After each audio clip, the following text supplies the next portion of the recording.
இன்றைக்கி என்ன பார்க்க போகிறோம்னா பாய் வீட் பிரியாணி தாங்க பார்க்க போகிறோம். எல்லோரும் பிரியாணி செய்ய ரொம்ப கஷ்டம்னு நினைக்கிறாங்க. நம்ம தேவையான மசாலாவும் அதுக்கேற்ற மாதிரி இன்க்ரீடியன்ஸ் எல்லாமே சேர்த்தாலே போதுங்க. செம சூப்பராகவும் செம டக்கரான பிரியாணி நம்மளுக்கு கிடைக்கும். நம்ம பாய் வீட்டில் மட்டும்தான் அந்த மாதிரி பிரியாணி செய்வாங்க இல்லைங்க, நம்ம வீட்லேயும் நம்ம பிரியாணி செய்யலாங்க. அந்த மாதிரி என்னென்ன பண்ணலான்னு நம்ம பார்க்கலாம் வாங்க. ஒரு மிக்ஸி ஜாரில் எடுத்து 3 லவங்கம் 4 ஏலக்காய் கொஞ்சோண்டு பட்டை மிளகாப்பொடி மல்லிப்பொடி எல்லாமே சேர்த்து நம்ம பவுடராக திரித்து வச்சுக்கிறோம்.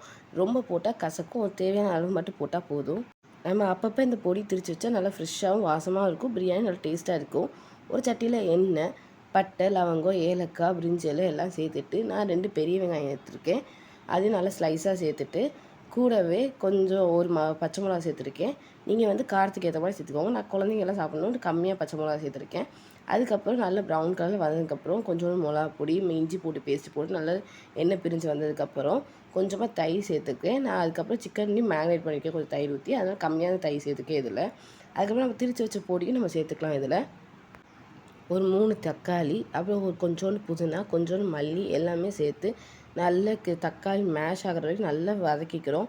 அப்போ தான் அந்த டேஸ்ட்டு வந்து அந்த பிரியாணி நல்லா சேரும். நல்லா எண்ணெய் பிரிஞ்சு இந்த மாதிரி பதத்துக்கு வந்தோடனே நீங்கள் தேவையான உப்பு சேர்த்துக்கோங்க. நான் வீடியோவில் காட்டலை.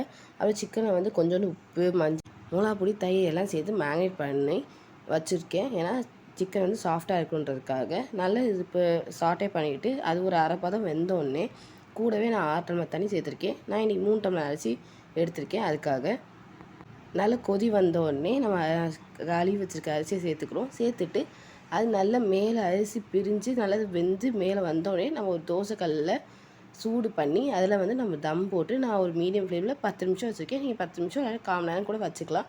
வச்சு நம்ம திறந்து பார்த்தா நம்ம சிக்கன் பிரியாணி ரெடிங்க. செம டேஸ்ட்டாக சூப்பராக இருந்துச்சு. எல்லாருக்கும் எங்கள் வீட்டில் ரொம்ப பிடிச்சிருந்துச்சி. எல்லாம் நல்லா இருக்குன்னு சொன்னாங்க. நீங்களும் சாப்பிட்டு பார்த்துட்டு கமெண்ட்டில் சொல்லுங்கள். லைக் பண்ணுங்கள், ஷேர் பண்ணுங்கள், சப்ஸ்கிரைப் பண்ணுங்கள். இன்னொரு வீடியோவில் பார்க்கலாம். பாய்.